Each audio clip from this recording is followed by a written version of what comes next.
नमस्कार श्रोते हो, रेडिओ जयंतच्या आनंदी कट्ट्यावर मी अनुराधा आपणा सर्वांचं मनपूर्वक स्वागत करते. श्रोते हो, आपल्या चॉईसनुसार स्वीकारता येणाऱ्या नात्यांमधलं मैत्री हे एक अतिशय सुंदर आणि निर्मळ नातं. याच मैत्रीवर आहे आजचा आनंदी कट्टा.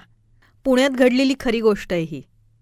खरं तर कुणी लिहिली आहे त्याचं नाव इथे तळाला लिहिलेलं नाही आहे, पण ज्यांनी कुणी ही लिहिली आहे त्यांनी खरंच खूप सुंदर लिहिली आहे आणि म्हणूनच ती आजच्या आनंदी कट्ट्यावर तुम्हा सगळ्यांशी शेअर करते.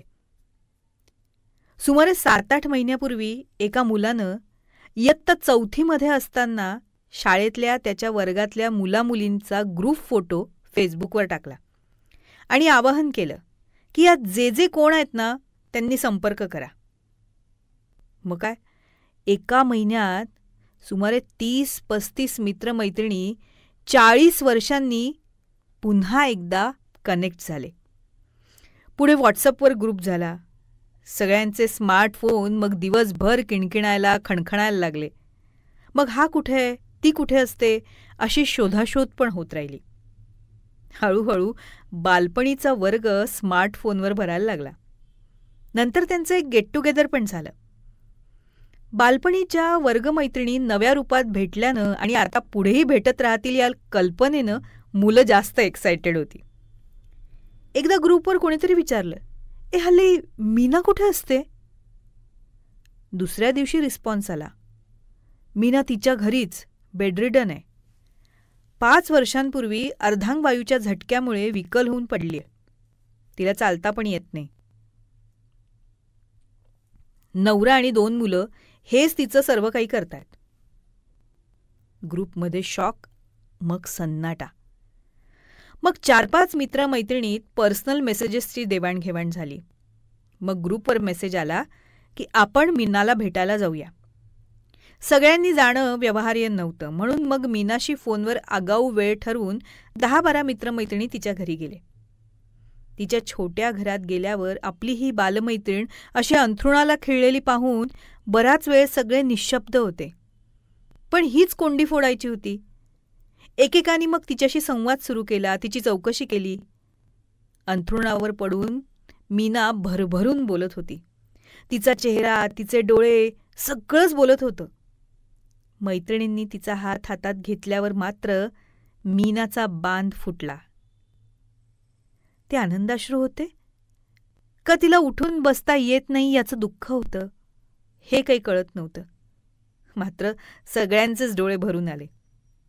या मित्रमैत्रिणींचा तिच्याशी संवाद सुरू असताना तिच्या नवऱ्यानी आणि मुलांनी खाण्यापिण्याची व्यवस्था केली. ते पाहून सगळ्यांना कौतुक वाटणं आणि गहिवरून येणं एकदम साहजिकच आहे. कोणी मदतीला नसताना कसं करत असतील हे सगळं इतकी वर्ष? आणि मीनाचं काय? हे भाव सर्वजण लपवायचा प्रयत्न करत होते. मित्रमैत्रिणी परत जाताना मीनाला सांगून गेले की ह्यातून तिला बाहेर पडायला हवं. त्यांच्यापैकी कोणी ना कोणीतरी तिला दर आठवड्याला येऊन भेटून जातील, तिच्याशी बोलतील आणि तिला अंथरुणमुक्त व्हायला मदत करतील. त्या दिवसानंतरची बदललेली मीना ही नवऱ्यानी आणि मुलांनी 5 वर्षानंतर पहिल्यांदा पाहिली होती. तिच्या मनानं आता उभारी घ्यायला सुरुवात केली. आता ह्यातून बाहेर पडायला पाहिजे असं तिला आतून वाटायला लागलं होतं. ह्यात तिला साथ द्यायला आता तिचं मैत्र होतं. दिलेल्या शब्दाला जागून मित्रमैत्रिणी दर आठवड्याला तिला भेटत राहिले. तिचा आत्मविश्वास दुणावला. 2 महिने झालेत. मीना आता घरातल्या घरात चालायला लागलीय. 15 दिवसांपूर्वी मीनाने आपणहून एका मैत्रिणीला फोन करून सांगितलंय की तुझ्या नवीन गाडीतून मला चक्कर मारून आण.